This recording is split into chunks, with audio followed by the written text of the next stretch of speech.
Taking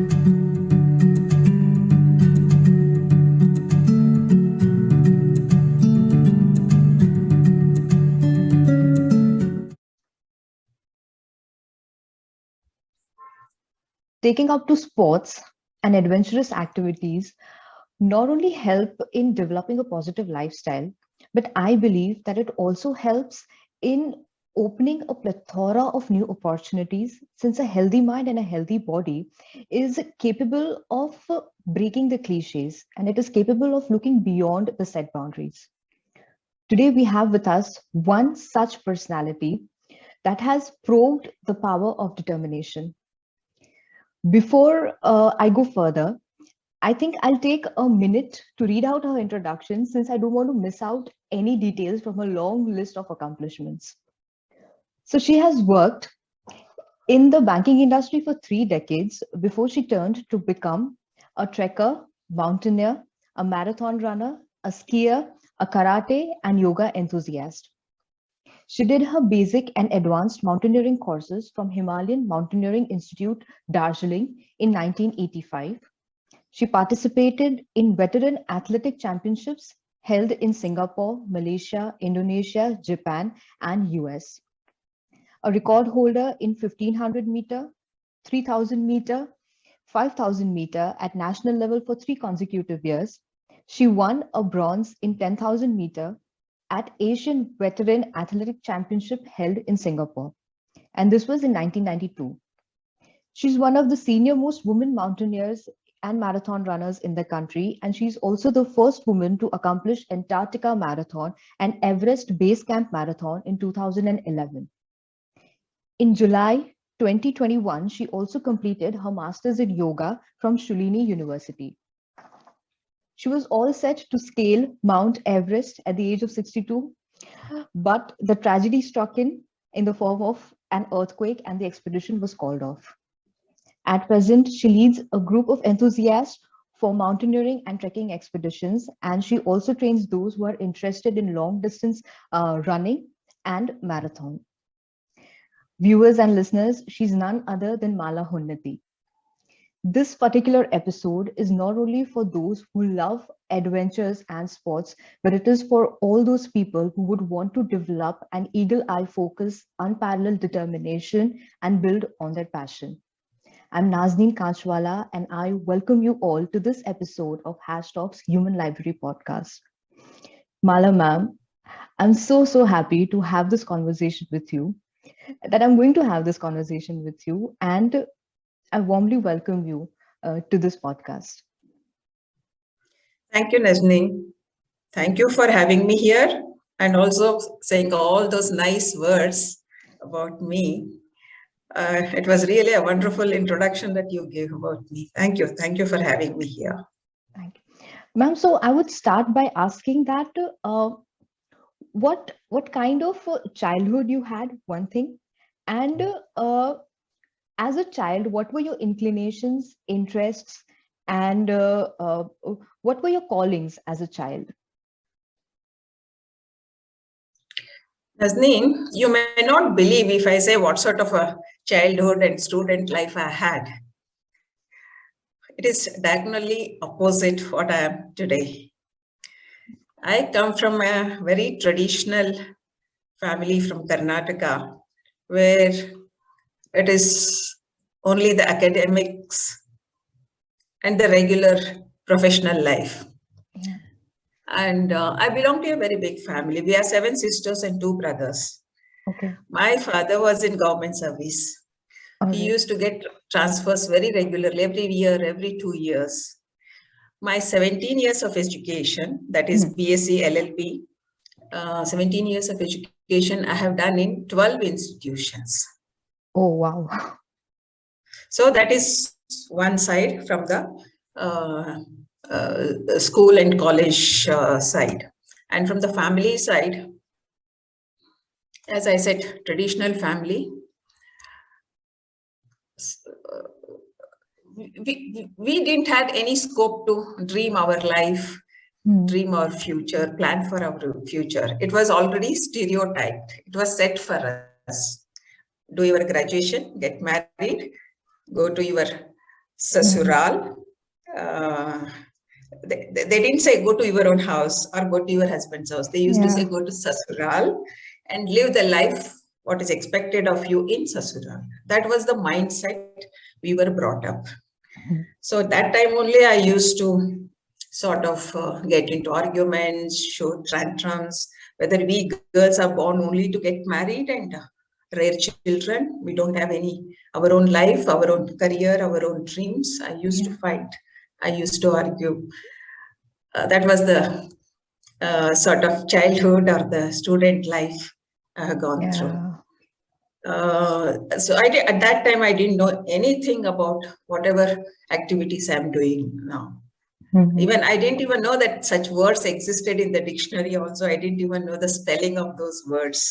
Right. Live apart, dreaming of doing mountaineering or running marathon or whatever it is, Right. except going to this. And I was a studious student also. Throughout, Mhm. I used to be a distinction student, topper to this college, getting seats for professional courses and all such Mhm. things. Right. Sports was nowhere in the vicinity. I had Mhm. not seen the what is that 400-meter track. I had not visited any stadium. And of course, Himalaya, mountaineering, and all those things were just whatever we read in the geography subject. Okay. That was it. Till college, I finished college. I was not taking any decision on my own. It was all parents' decision. Yeah. It was all family affair. That was Yeah. it. All right. So I think, ma'am, that you have studied in 12 different institutions. Probably, do you believe that there the seed of getting a lot of exposure, since you got a lot of exposure, the seed of probably uh, going out and exploring the probably unknown was laid. Probably that could be the case. What do you think, ma'am? Uh, yeah, I'll tell you why all this, how all these things started. With all this background, with all those things that were going on in my mind, I was a sort of a rebellion. I was Mm. branded as a rebellion. And without my parents' knowledge, I took up the job in the Mhm. bank. I Okay. just Okay. wanted to be independent economically so that I can take my own decisions. Okay. So I joined the bank. I Hmm. mean, I was in those days we didn't have much options also. Yeah. What I want to do, what is my aptitude to think of in career counseling, and such things were not there. Whatever job opportunities, openings were there in the advertisements through the paper, I used to apply, and that is how I got into a bank. Yeah. And then that was also a sort of a stopgap arrangement till one get married. So that Okay. is how my parents allowed me to continue in the job. Hmm.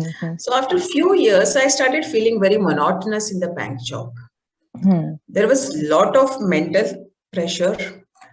We were dealing with a lot of figures and Hmm. somebody else's money, same sort of monotonous work. I was thinking that this is not the life I want to do. This is not the job I want to do. There is something more to me, to my potential. I should explore those things. Yeah. I wanted to get into a little bit of physical activity. In all those years, it was only the either college and house, and afterwards office and house. Hmm. No other activities, physical or any other cultural and student friends groups and all such things. Nothing was Yeah. there. Hmm. What is that? For a horse, they put the side Yeah. Yeah. flaps. No, it was like that. So I wanted to see little bit of world through my own Hmm. eyes and explore myself, realize my own potential, what I can do apart from the banking. Somehow in the heart of the heart, in the back of the mind, I was thinking that banking is not the career that I would like to continue for a long time. Hmm. So I wanted to explore and give full opportunity to myself. Hmm. That is how I started learning karate. Yeah. Right. Uh, Karate also I learned for about 3-4 years. In those days, it used to take 7 years to take the black belt. I was halfway through black belt. Hmm.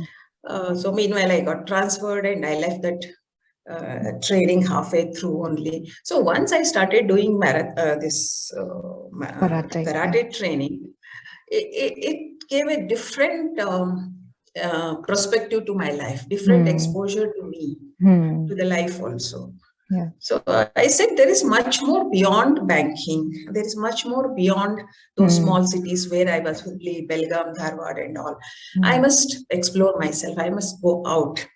So that is how I started going for these treks, Right. Himalayan treks. Somehow through friend circle, I came to know about Himalayan treks organized by these Youth Hostels Association. Right.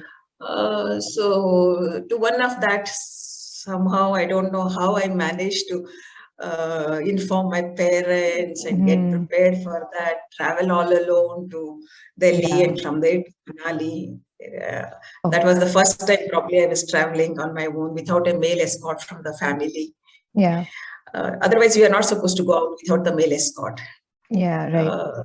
So that is how I got into that Himalayan trekking in '84, doing the youth hostels trekking programs. And in those days, we didn't had any internet and other social media. There were no information coming from the different sources and all. It was all hard copies and face-to-face, mouth-to-mouth information. So as and when I was going for one or two of these trekking programs, I came to know about more and more about these Himalayan activities like mountaineering, skiing, all those things. Right. So somehow I was already got into the water and I wanted to test the depth. And in a way, I was hooked also. Yeah. So I said, let me try the mountaineering aspect. So I applied. I got, in those days, we used to do the self-addressed envelopes, sending the envelopes to get the prospectus and the information. So I did all those things and got the forms and sent them and registered myself at HMI, that is Himalayan Mountaineering Institute, Darjeeling and all. Then 85, I did the basic course. 86, I did the advanced course. One after the other. Once you take that step in that direction, in the right direction, automatically it goes on. And then one after the other, expeditions started happening. And for that, I started regular physical activities like running and gym workouts and all those. This was all in 80s, late 80s. Yeah. So, ma'am, I started running at that time only. There were no races, marathon races at that time. I used to run 20 kilometers on the weekends. In 80s, late 80s only. All right. So, ma'am, one question that comes to my mind, all this that you were pursuing was alongside your job, or you had already, it was alongside your job. Oh, wonderful. So, ma'am, how were you able to cope between your, as you said, your profession and your passion? And when did you decide to completely, switch towards your passion and leave your profession? See, what you're calling as a profession, it was not a profession for me. It was just a job to earn some living. All right. I was not involved as a profession in my banking career. It was just to get the salary for me. As long as it was on, let it go on. I was telling. And luckily, I was in the government bank, syndicate bank. So the work pressure was not like what it is these days or in private sector. In government sector, we used to leave the office at 5:30, reach the office at 10 o'clock, and little bit of watertight compartments. I used to utilize all my leave for this purpose. I used to utilize all my savings for this purpose. And then free time for my fitness activities. Every day morning, 1.5 to 2 hours running and exercise, yoga and all such things. And being in the bank, whatever other facilities we were getting, like some loan and all such things, festival advance loan, what is that, gold loan and all such things I used to take and utilize for mountaineering purpose. All right. It had become more than a passion for me, more than a hobby. I was giving more importance to these things rather than to my banking job. I always call it, I don't call it a career or a profession, banking job. Right. So somehow I was sailing with 2 legs in 2 boats. Somewhere when it started going apart, then I had to take a decision. At the same time, I got more and more involved, more and more experienced in mountaineering. I wanted to give up the banking job and start my own adventure tourism company. So and I was waiting for some opportunity to get out of the bank. By the time I had already completed some 17, 18 years of service. And there was, in the government jobs, there is one rule. After 20 years, you can opt for pension. So I thought, why not wait for 2 more years, get the pension, at least you will get your 2 square meals, get the pension and then start doing whatever you want. Right. That was the idea. So in 2001, when that scheme came, VRS scheme, so then I was the first one to opt for it. So at that time, my seniors, a lot of my seniors like GM and DGM, they dissuaded me to not to put my papers and continue in the bank and all that. Though I was not very much professional and career oriented, we come from that old school. We are very sincere in our work. As it is, ladies are sincere. Apart from that, we have that culture. If I was so career minded, I don't know how much I could have put in my efforts in my job. Though I was not so much of career minded personally, but it was in our mind that whatever salary we are getting, we have to work for that purpose. Right. So that sincerity, that integrity, and that honesty in my job, it comes from the old school of thoughts that was there in my. I mean, probably it was imbibed by my parents, my father. My father was also like that, very straightforward, very strict officer, engineer in Karnataka PWD. So all such values and principles were imbibed in us. So that is how, even though I was not career minded, my seniors, GMs, they were asking me, why you are resigning? Wherever you want transfer, we will give you transfer, you go and continue. But somehow I had decided, I said, no, I want to leave and try something else. Right. That is how I came out in 2001. And then immediately, very next day, I joined a travel agency, which was into adventure tourism. I worked there for 6 months, taking foreign expeditions for foreign teams for the expeditions, and then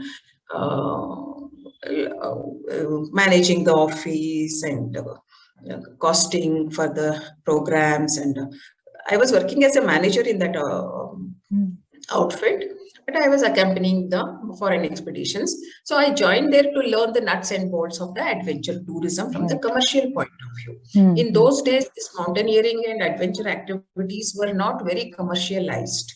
They were done as a hobby, as a passion, as a career, or character building activities.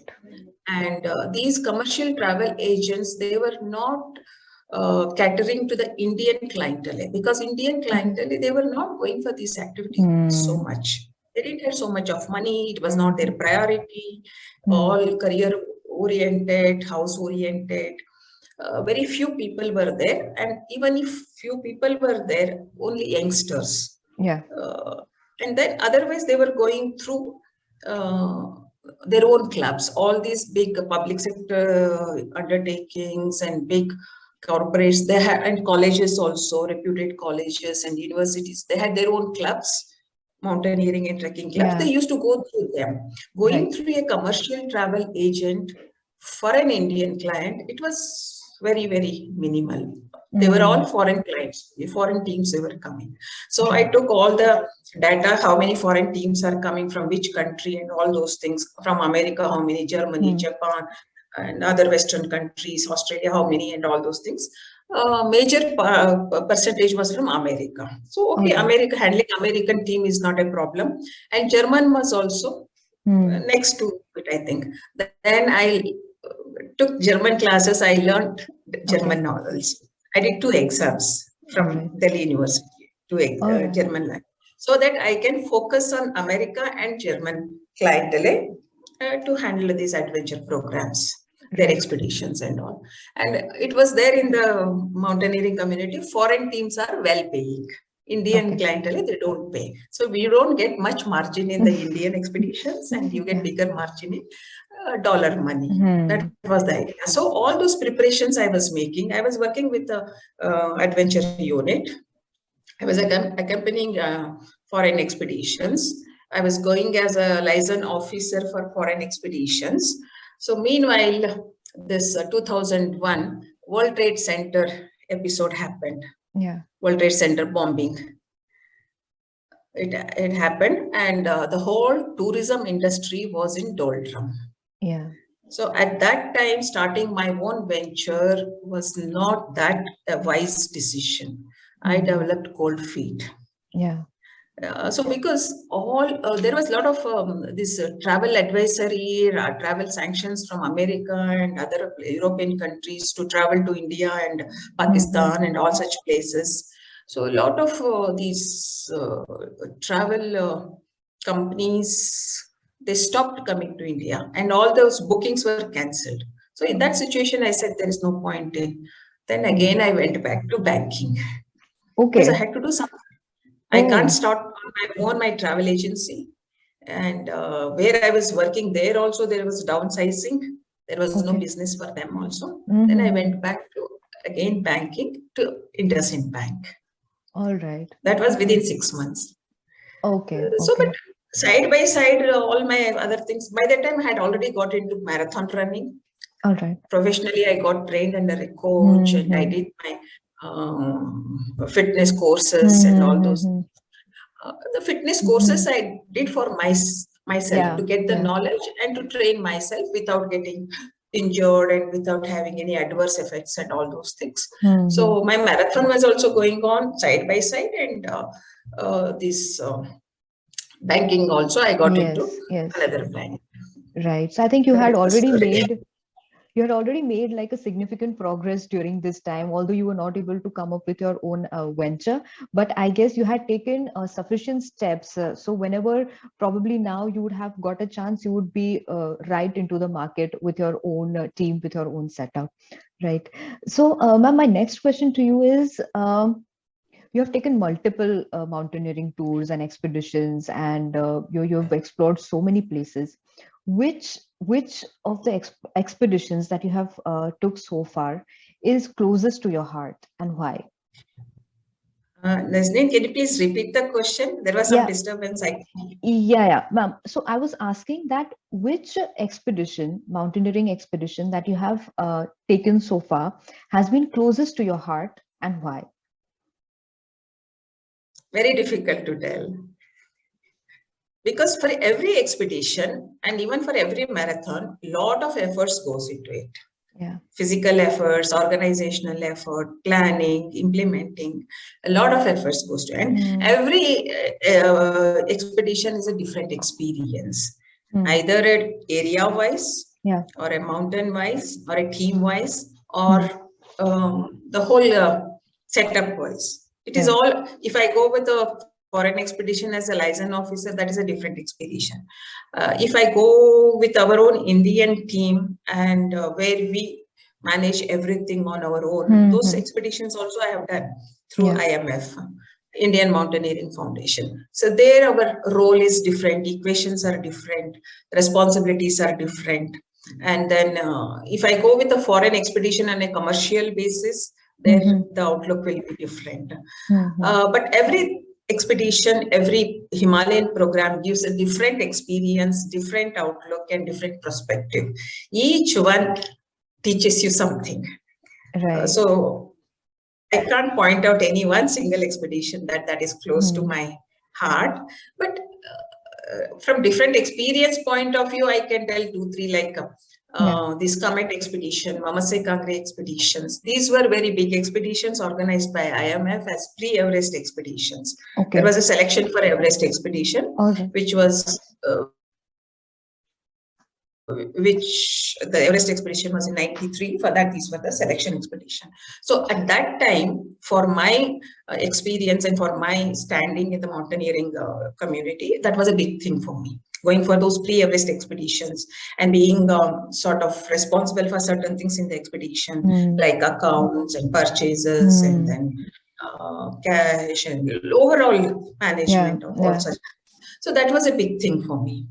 All right. And afterwards, when I started going with the foreign expeditions, getting good feedback from them was a big thing for me. And Mm-hmm. now that when I'm organizing on my own, the safety of my team members and giving them good experience, and getting the good Yeah. feedback also, and making them a sort of a satisfied, value for money, something like that.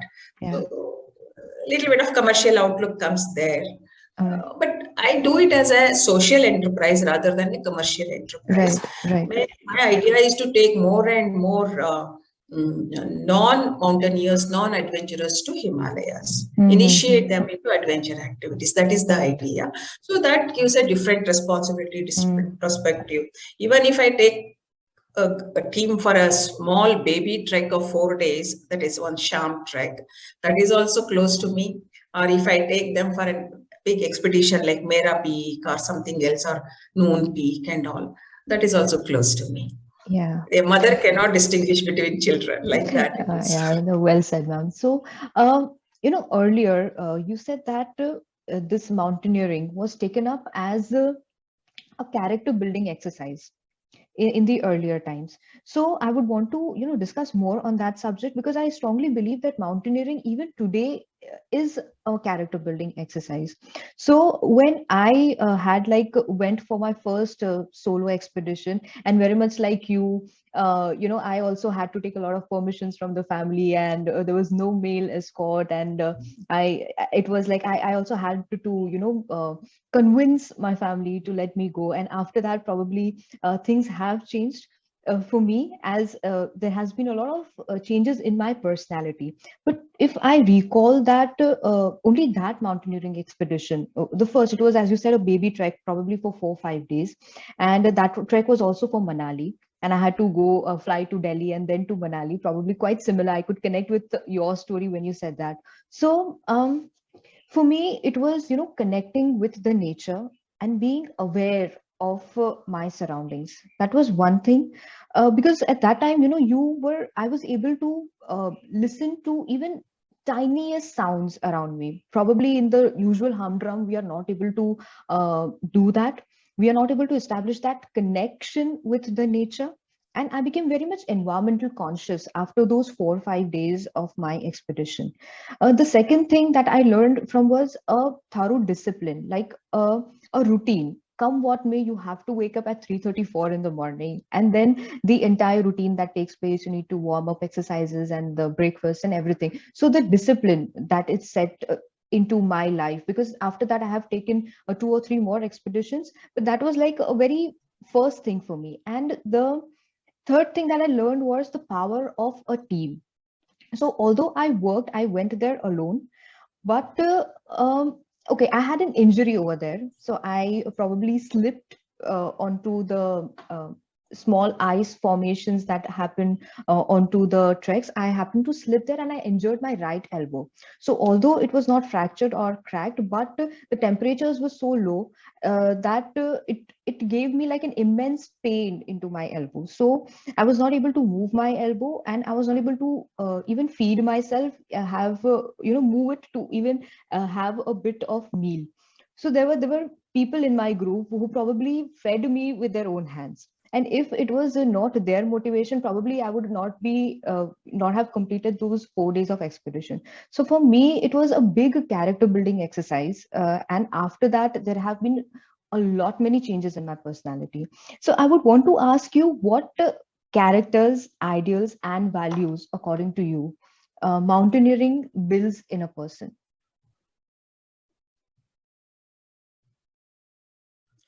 Please, can you repeat the last sentence, Yeah, last question that you asked yeah. me? I want to ask you that, according to you, what are the values, characteristics, and ideals that mountaineering develop in a person? Nazneen, you have already answered your question in three stages, in three parts. Yeah. Yes, it is a character building. You develop a lot of discipline and determination. And once you complete this in whatever way, whether with the flying colors or with some problem, injuries and all, whatever it is, you develop that sense of accomplishment, and that brings in a lot of confidence, saying that you are prepared to do anything now. Yeah. Once you go to the mountains, you are not the same person when you come back. There is a lot of changes. There is a lot of what you say, smoothing of rough edges in a personality.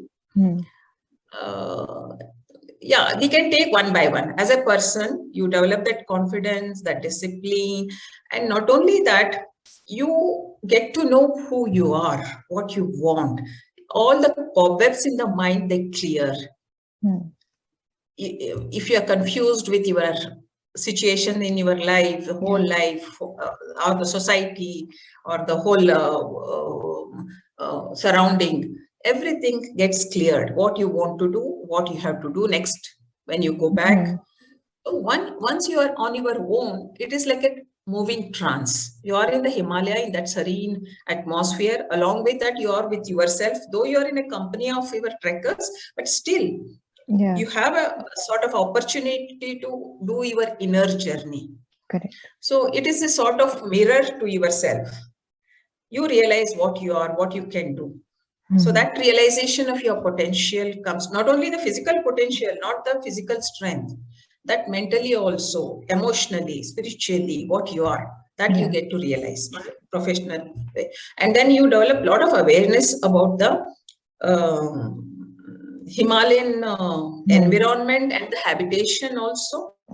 Different communities are there, different tribal people are living there. There are villages even at 15,000 feet altitude, how they are living in all sorts of weather conditions, all sorts of difficulties and all. So seeing their life, interacting with them, when you come back, your own life looks so smooth, so bed of roses, such a bed of roses. Otherwise, for small thing, we used to get so disturbed, panicky, and how to face this, how to do that, and all such things. So life becomes a bit more easier.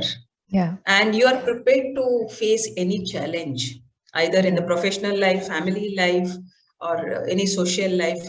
So once you go for a big expedition and come back, without knowing that changes happen in you. So apart from that, the preparation, the expedition preparation brings a lot of physiological changes. It is also said in mountaineering community, every year, if you go once above 15,000 feet altitude, all your systems will be working proper. It will be a big detoxification, sort of servicing your body. How you service your vehicle, it will be like a servicing of all your systems, your respiration, your heart, your digestion, your hormonal, this one. What benefit you arrive from the yoga, the same thing you arrive from this mountaineering, spending some time above 15,000 feet altitude. So that physical benefit you get, emotional benefit you get, emotionally you become so strong. And the change that what I explained, what I was in the childhood and in the college student life, and what I am after 30 years, once I started these activities, I myself know these changes, what it has brought. Probably I would not have been able to sit and talk like this if I was not doing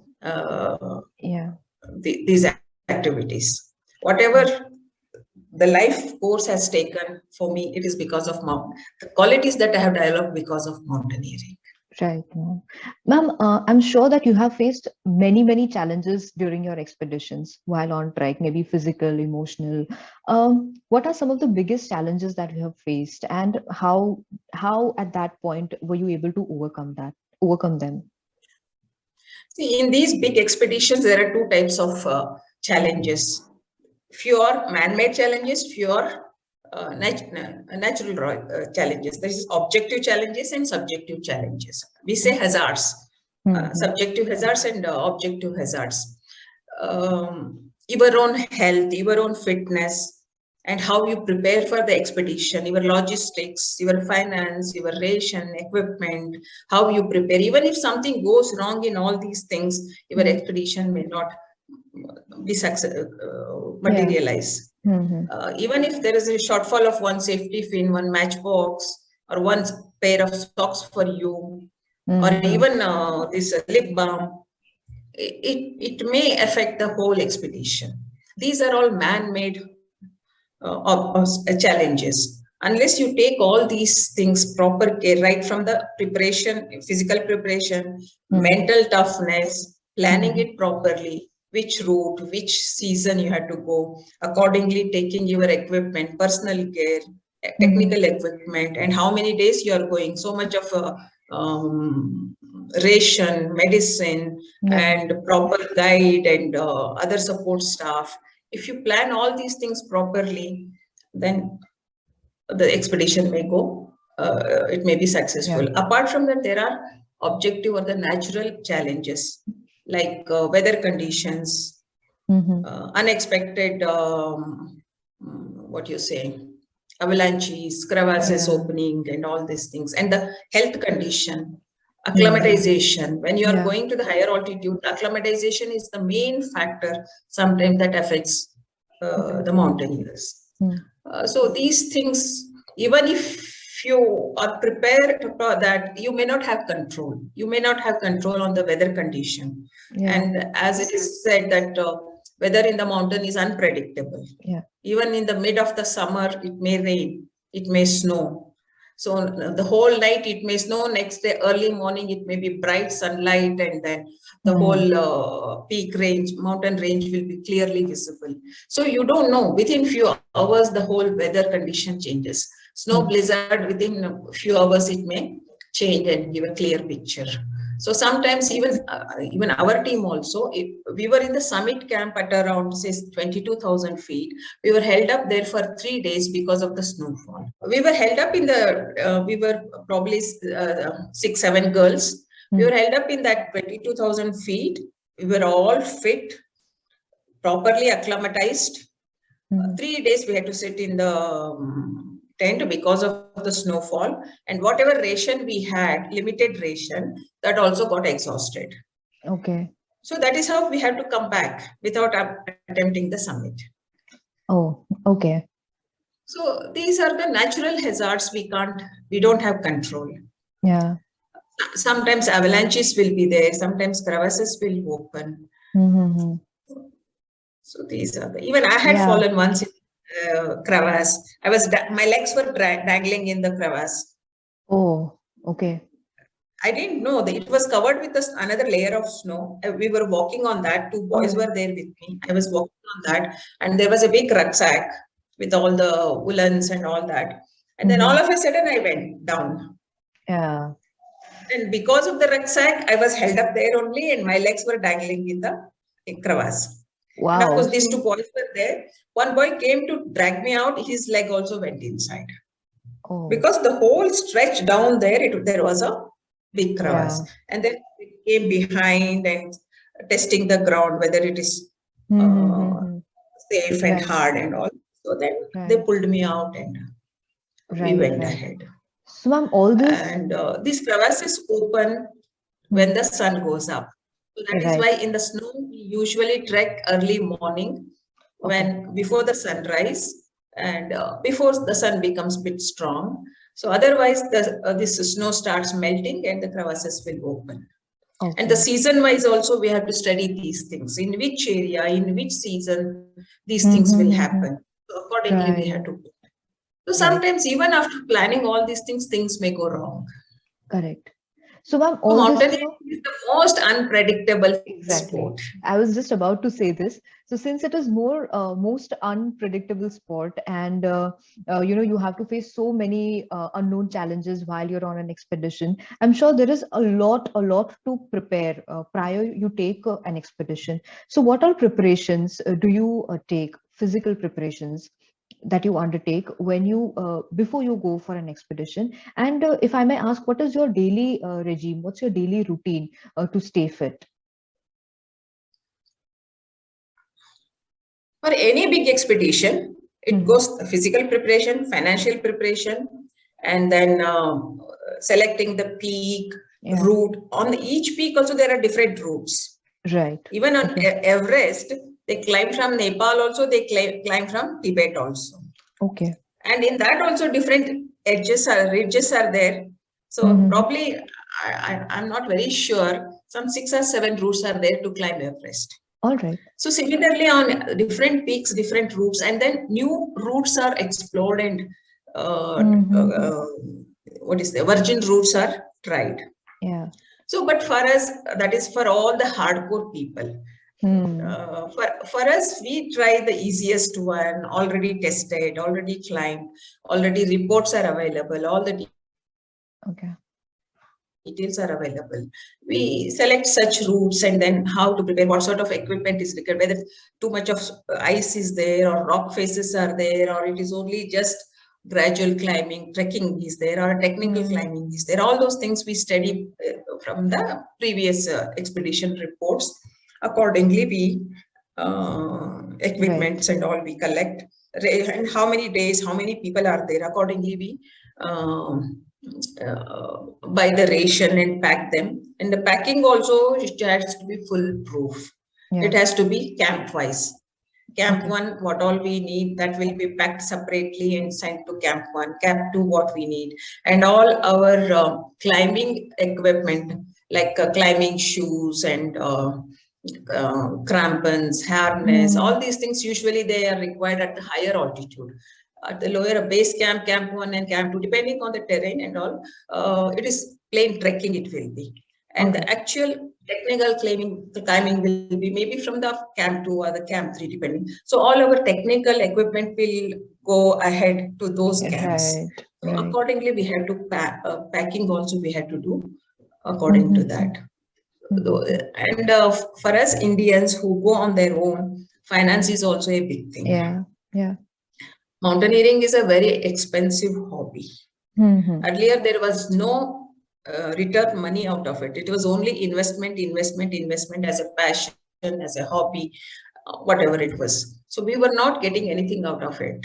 Lakhs of rupees we were investing. That is why people were going through only the clubs or government-sponsored programs and all such things.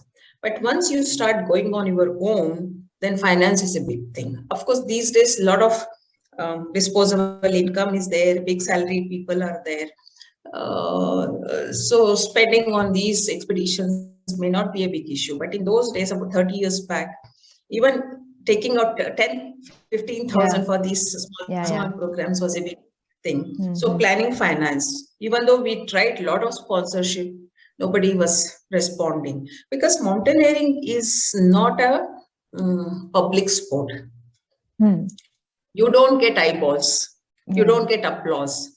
It is not visible to the public. So sponsors want a lot of millions of eyeballs. How it reaches the public.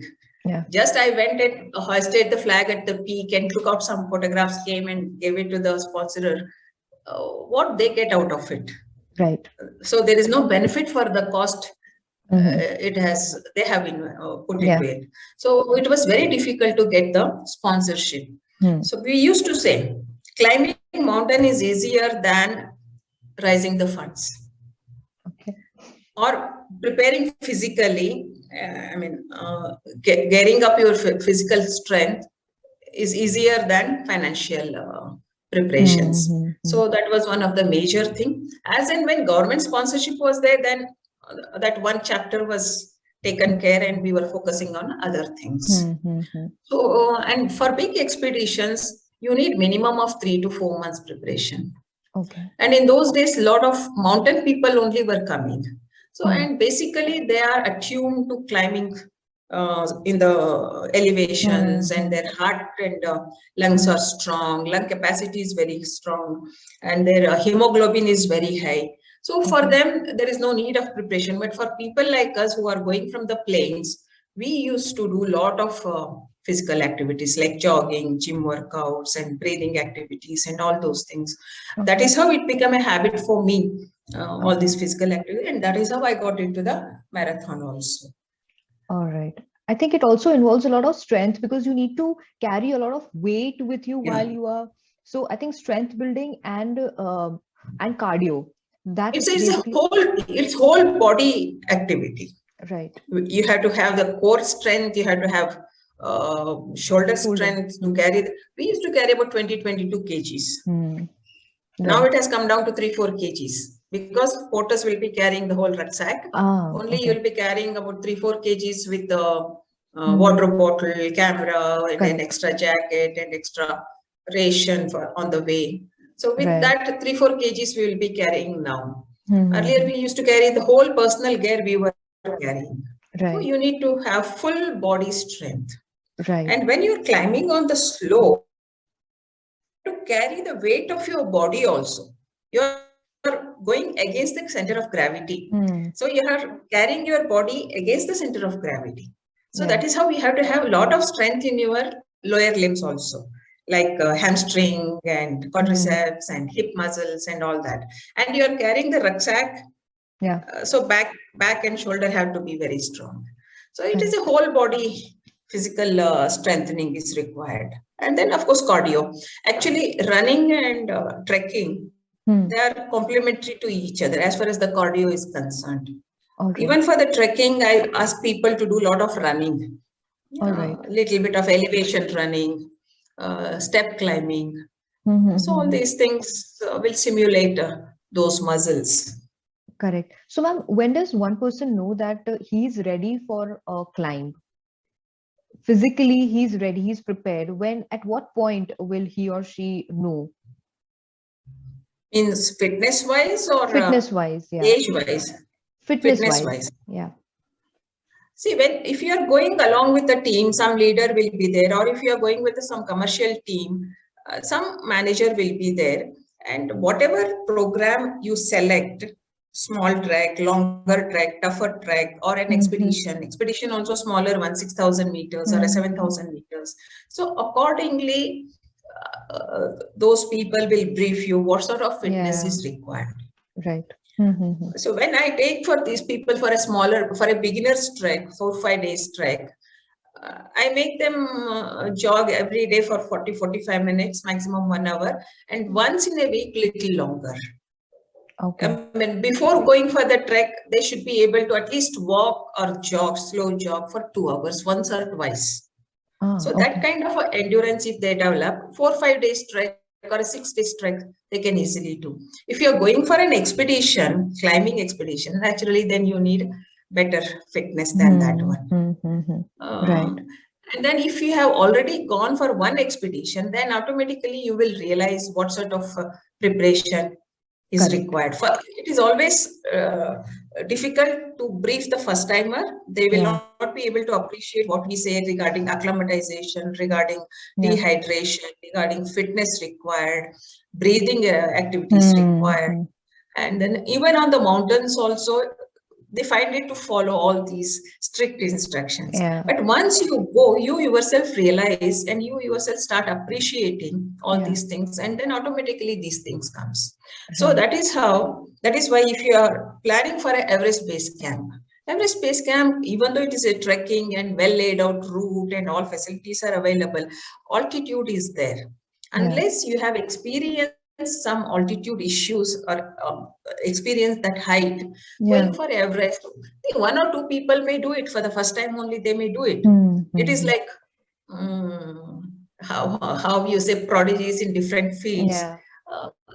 In any class of 30 students, one person without studying, he comes always first. Because his grasping capacity, reproduction of the things and remembering, all those things are at a higher level. Similarly, 1 or 2 persons, first time they may go and do the Everest expedition without any problem, because their lungs capacity is good. They may be in a different sport, so muscle tone and the muscle texture is suitable and all those things.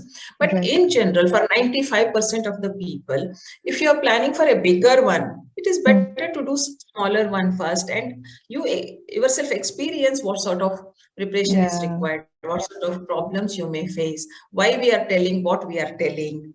Correct. Doing long walks, doing breathing, drinking more, eating well, sleeping well, all these things, why we are saying that, you yourself will realize. Otherwise, they look so funny. Why they are telling all these things repeatedly? Pani pilo, pani pilo. If you have headache, pani pilo. Urination नहीं हुआ, पानी P low.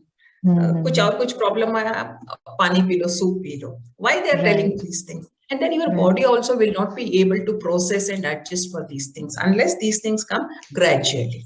Correct. All of a sudden, your body will not be able to adjust at that altitude. It has to come gradually, slowly, acclimatization. Right. Ma'am, earlier, while we were discussing, you said that usually Indians are not, very well acquainted with the sports, and they have their own mindsets probably, and probably economical conditions also don't allow them to take this up very often. Now, although people have started taking this up as a hobby and not I have not seen anybody as passionate as you for this particular sport, and there's like just one or two people who would go out for for a mountain expedition, just for a vacation or something like that. But I just want to know what are we missing? What is have we missed something in our curriculum? Why, or have we missed something in our culture? Why is this culture of being, acquainted with or taking up sports or adventurous activities not present with us as Indians? What do you think is the reason for You this? said that word culture, I take from there only. See, everything comes from the family. Yeah. Family culture.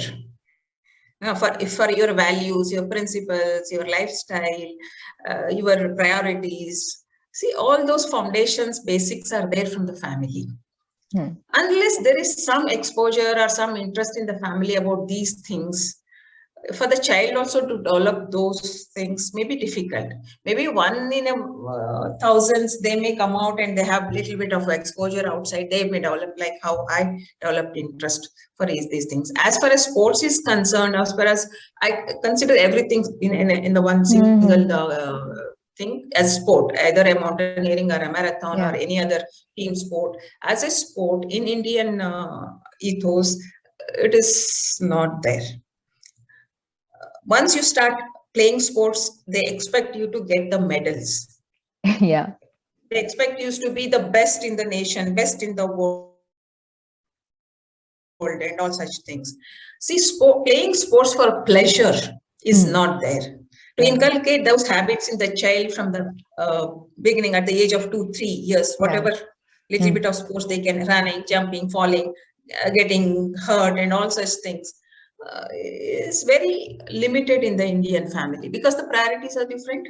You have to do some professional course, get good job, get married, and lead a similar life, stereotyped life. That is 90%, 95%. That mindset is there for everybody. Apart from that, of course, disposable income.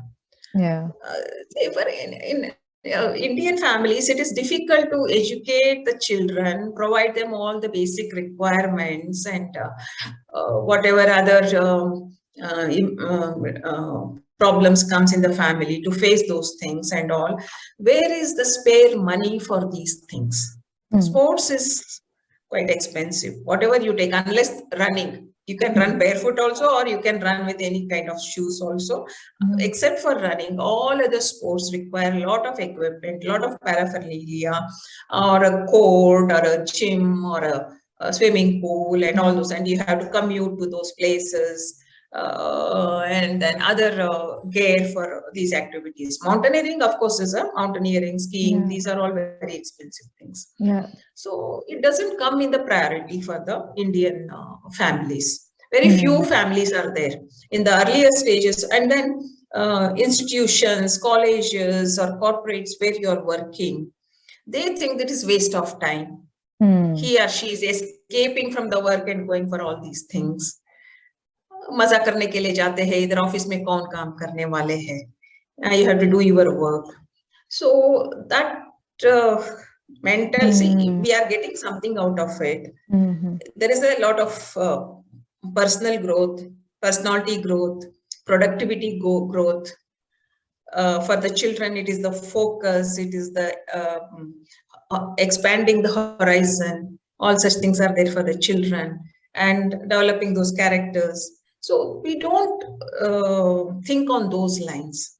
It is only waste of time, waste of money. You're going only to enjoy there. Of course, you're enjoying, but along with the enjoyment, what other benefits you are getting, we don't realize. I always tell, even in the corporates also, those who are doing all these activities, they're sincere in their job, their productivity is very high, their clarity is very good. They will make very good employees, very good leaders, very good assets to the organization. So I used to discuss with one of the CEOs of a company, instead of giving all these insurance or medical reimbursements, Yeah. you give an option to take wellness allowance. If you are giving 5 lakhs insurance or whatever medical reimbursement you are giving, instead of that, at least give some 20,000 per month or some 2 lakhs wellness allowance. Let them work on their own fitness, wellness, health, such activities, team building activities and all. Yeah. Your medical bill will be Much reduced lower. Yeah.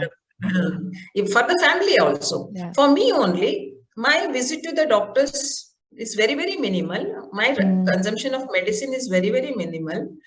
But I spend on gym subscription, I spend on shoes, I spend on magazines, I spend on good nutritious food.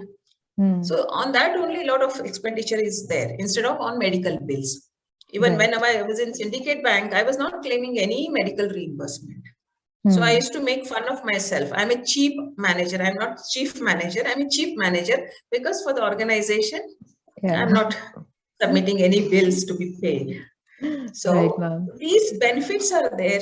This realization has to come. It takes longer time. It is not an overnight change. But compared to what it was 30, 40 years back, what I have experienced, both at the society level, family level, even society also, it is a taboo, especially for girls. And at the organization level, what I have experienced, compared to that, things are changed dramatically now. For marathon, a lot of sponsorships are coming. For mountaineering, a lot of people are going. Even for Everest, highest number of people are going from India for Everest. Every year, some 100, 800, 900 people are climbing Everest peak. Majority are from India in that. So much. And an Everest expedition cost you anything between 25 to 30 lakhs in the present days. It started from 12 lakhs, but now it has come up to 30 lakhs. So many people are able to spare that kind of money, 30 lakhs, and go. So things are changing, but to come to that level of sports country, sports culture, it takes little more time. But in 30, 40 years, it has changed considerably. Paradigm shift is there. From the family level, from the society level, and from the organization and corporate levels also. And I hope in the coming years, probably there will be more awareness about this, and maybe more number of people would start pursuing these activities. Let's hope for that, right? Yeah, ma'am. Have there been any unusual experiences that you've had while you've been on a trek or while you've been into the jungle or onto a mountain peak? Have there been any unusual experiences that you've faced?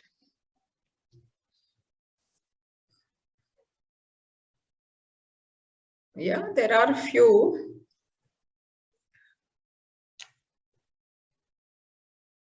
Yeah, once it was a life-threatening experience only.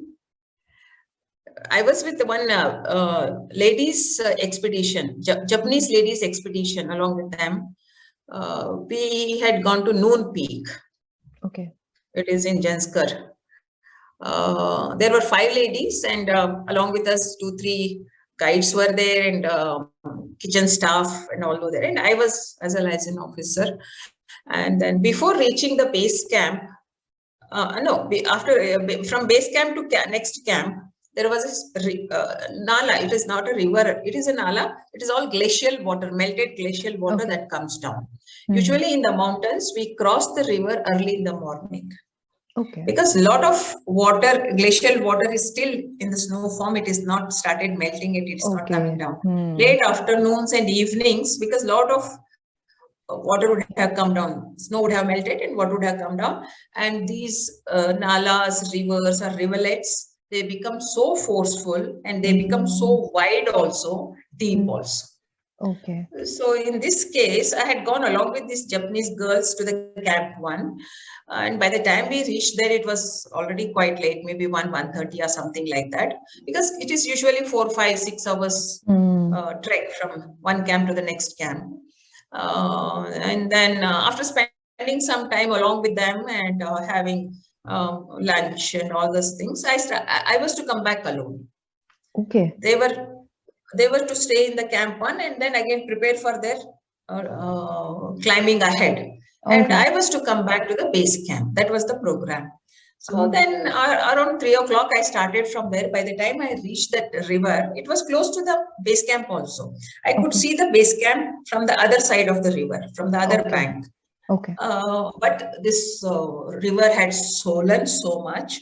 The water was gushing down and all big boulders were immersed in the water. I was not able to see any boulder to jump on the boulder and to come back. Almost for 45 minutes, I was going up and down. I was not finding a narrow place where I can cross that one. It was already 5 o'clock. It was getting cold. And in the valleys, and once the sun goes on the other side of the mountain, it becomes dark. Cold. Dark and cold also. So in that cold, around 5 o'clock, I have not been able to find a place and cross over and go to my base camp. And then I was still new. It was just then I had finished my advanced course. I was very new and I didn't have any such experience. And I was completely scared and panicky. And then even my thinking capacity, I was losing. And then other side, it was all open, barren, where you will take shelter at the night. You cannot go back to the camp 1. It was another 3-4 hours trek. You cannot go back. And this base camp is hardly half an hour. You can see the place, just jump across and then go another 15-20 minutes. For that, it took me about 45-50 minutes to go up and down. Wherever I was keeping my eye sacks, it was going down completely. I was not able to find the big boulders where I can I don't know how I managed. Somewhere I got the boulders up and down after going up and down. Jumped from there and all 3-4 steps I jumped and crossed over. But at that moment, I remembered everybody. I remembered all my gods and I did prayers and all those things. Family members, I remembered whatever mistakes I had done. And it was sort of a reviewing my life and thinking that was the last moment of my life. If I don't cross this river and go that, or while crossing the river, if I if something happens, swept away in the water, because such cases had happened. Just previous year, one mountaineer was swept away in the same river, but at a different place, not at that place, but a different place. So, and we hear all these stories. They will be playing in our mind. And we were new to the mountaineer, not so experienced, not faced such situations. And that 1 hour was very, very excruciatingly painful. Once I jumped, wetting all my clothes and all those things, I ran to the base camp and then changed. And then after that, it was. I think that 1 hour was what I went through. That 1 hour is still, I can replay that in my mind. And I think these are the experiences that builds us. I think, the life, the life-threatening experiences, we say that, but actually these experiences are the ones that make us, that builds the character into us and that strengthens us. I strongly believe this. Definitely. Ma'am, is there anything that you would like to share for the solo female travelers? Are there any tips from your side that how a female can take up a solo, maybe a travel trip or a mountaineering expedition from your side? See, this tag solo traveler, solo female traveler, this tag has come off late. Even though I have been doing for the last 30-40 years, I didn't know that I'm a solo traveler. And there are in this, probably I can make 2 distinctions. Solo traveler is completely solo, like in the trekking and mountaineering, you're all alone, no human contact. You are carrying everything, you are pitching your tent, you are cooking your food, you are staying alone in the tent in the night, and next day you are packing up everything and going next. Expedition may not, even solo lady climbers are also there, but I don't think in Indian solo climbers, but foreigners are there, solo climbers, even big mountains, Everest also they might have, people have tried. But another thing is, this is another one solo traveling or a solo adventure. Another solo is while getting out of the house, starting from the house, you start solo. But on the way, once you go to the bus stand, railway station, or airport, you are in the company of other people. You make friends there. And whatever program you are doing, once you go and join there, you will come across other people. Or even if you go and stay in some hostel, in some hotel, you are in touch with human being. Yeah. So even if you have some problem, you have some assistance at which you can reach. Yeah. Yeah. But in this wilderness, you're always alone. You don't have any human contact until you finish your program and expedition and come back. So these things are very difficult. You have to be very skillful. You know what you are doing. You should be physically fit, mentally tough to do all those things. Right. Trekking programs you can do solo. There is no problem. Yeah. And traveling, I don't consider them as solo. Right. Just getting the permission from your family members and getting out of the family without the male escort or without anybody with you.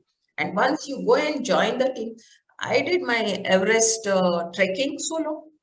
I didn't take any guide, I didn't take any porter, I didn't book any hotels beforehand. I carried the rucksack, full rucksack, because Everest trekking is a national, international highway of trekking. Okay. So many international trekkers will be there.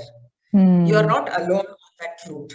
Only you have started alone, but you are not alone on that route. Yeah. Every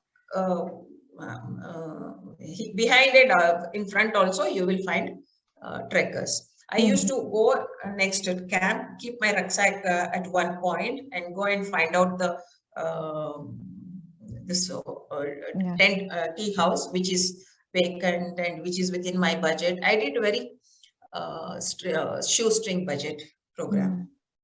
This Everest base camp trekking, and then whichever I liked. So then take the backpack there and stay there for a day, have food, and next day again you start and go. So all that I did on my own without taking any guide, because on the Everest base camp you don't need guide. It is a national highway like. And then if you carry that much of your personal belongings, which you can carry, then you don't need the porter also. Yeah. Then you have tent houses, you have restaurants and all. So there is no need of cooking the food and carrying all the ration and the utensils and all that paraphernalia. All the 3 meals you get in the restaurants throughout, up to 15,000 feet. Okay. So doing Everest base camp trek solo is not a problem, and it is not a solo. But I say that I did Everest base camp solo because I started alone without making all these arrangements. But even then, after telling all these things also, it is easy to do solo. But in the Indian circumstances, one has to be very careful, very cautious. Mountains are safer. Mountain villages are safer, but in cities, one has to be very careful.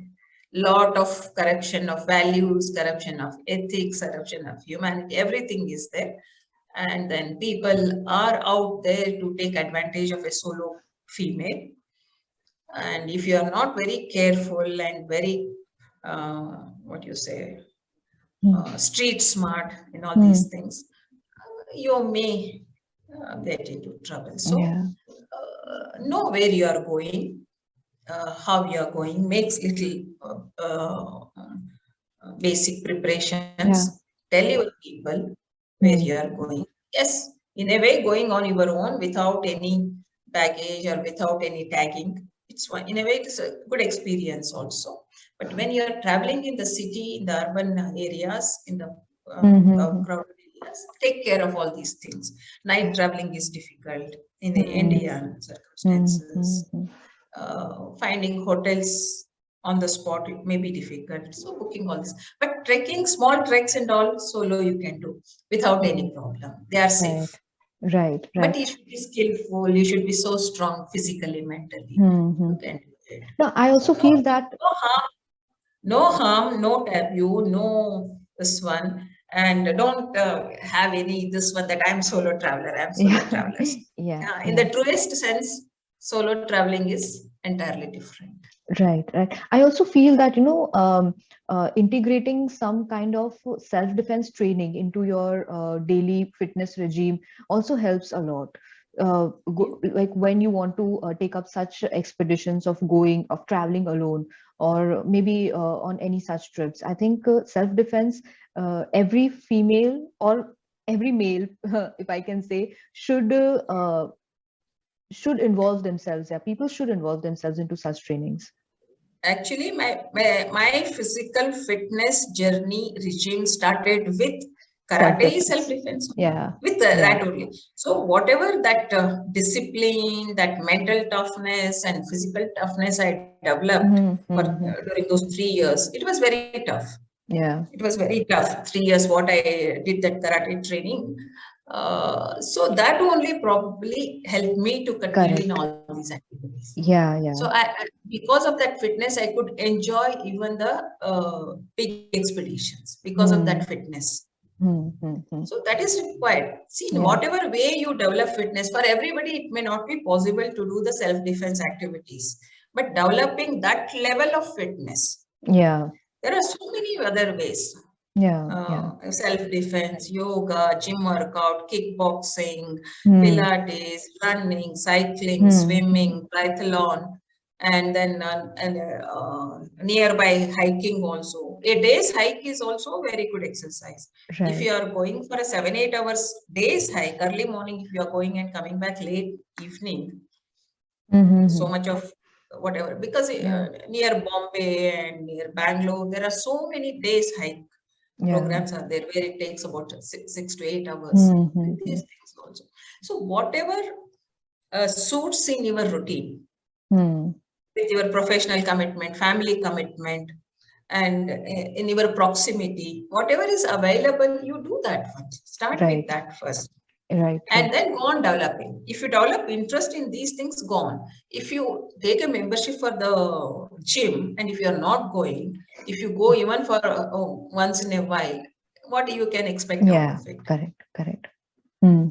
And maybe you take a yoga class which is far away from your place, and driving to that place itself, if it becomes difficulty or the time Yeah. constraint for you, so whatever suits in your routine. You may be having only half an hour in the morning, otherwise the whole day is busy for you. That half Hmm. an hour only, do it some intense activity. Or some Right. people are leaving the house at 7 o'clock, 7:30, then take up something in the evening. Right. And Right. now a lot of options are available. Hmm. Exactly. So, but one physical activity is a must, Yeah. uh, not as a fashion, not as a statement, fashion statement, statement, for your maintenance, for your Yeah. health. Yeah. For a car, when you buy a car of 10 lakhs, how much care you take for that? Hmm. Servicing, oh, yeah, part change, oh, yeah, very unadulterated petrol and all. And what value you will give for your body? Hmm. Why don't you maintain with the same Yeah. interest? Correct. So maintaining your body means using it. Hmm. Muscles, you either you use it or lose it. Lose it. Yeah. And your body is made to move, not to sit or lay down. Your Yeah. hand, this shoulder joint is made to move, not just to Hmm. keep it like this. Your Yeah. legs are made to move. So Yeah. for what purpose your body is there, what Hmm. muscles, what joints you use for that purpose. Hmm. Use it for more and more so that it becomes stronger. So Correct. to maintain your health, your fitness, and what are the uh, spillover effect of that on your personality, on your focus, on your productivity, on your relationships. Hmm. For all those things you have to do, whatever Correct. physical activity suits you. Mm-hmm. And these physical activities, as you said rightly, should not be like only a style statement, but I believe that this is like a confidence statement. It Yeah, brings yeah. a lot of confidence into you, into your personality. So maybe in your personal life or professional life, or maybe you're taking up some passion with that confidence, maybe you can go on and on. I think so. I Yeah, think, correct. yeah, right. Ma'am, have I missed anything asking you, or is there anything that you would want to add in the context of our conversation? Nazneen, I think you have done a lot of research and a lot of homework. You have covered all points. I don't think anything you have left it out. Okay. So, ma'am, I thoroughly enjoyed having this conversation with you, and I was so much looking forward to this. And I think this was uh, something that I have learned, and also probably which I can apply now going forward in some other, not only the expeditions, but also in day-to-day routine and day-to-day life. And I'm very sure the viewers and listeners of this podcast would also highly benefit from all that you have shared through all by sharing all your experiences. Thanks a lot, ma'am, for giving your valuable time and sharing all the giving out all these insights to with me and with my viewers. Thanks a lot, ma'am. Thank you, Nazneen, for having me. And I'm very happy if it is going to influence or inspire anybody. That is my purpose now. As much as people, I want to initiate into physical activity, fitness, and trekking also to give that experiential experience. So through your media, if I can reach out to some people to get into these activities and to take care of themselves, I'm very happy for this opportunity that you have given to me. And not only that, personally, it gave me an opportunity to go down my memory lane and recollect all those experiences and all those life um, ups and downs. That was also, personally, I enjoyed it. Thank you so much for having.